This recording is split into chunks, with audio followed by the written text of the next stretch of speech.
perfection and creation restored. Compare that with the statements of two Bible-believing ministers.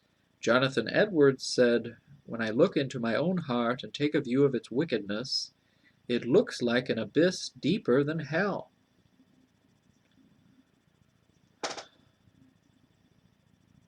I think that guy, don't people complain about him?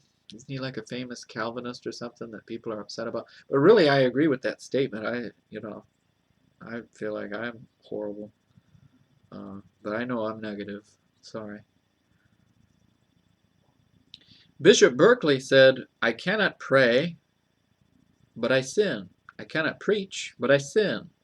My very repentance needs to be repented of, and my tears washing in the blood of Christ.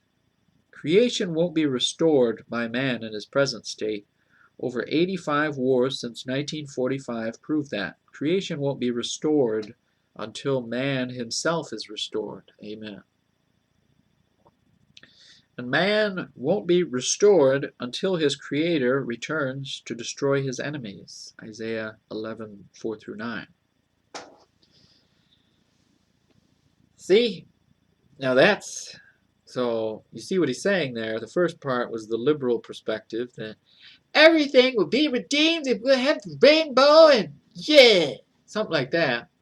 And then that's the more realistic perspective. You look into your heart and it's this hellhole. I gotta agree that it's desperately wicked. Who can know it, right?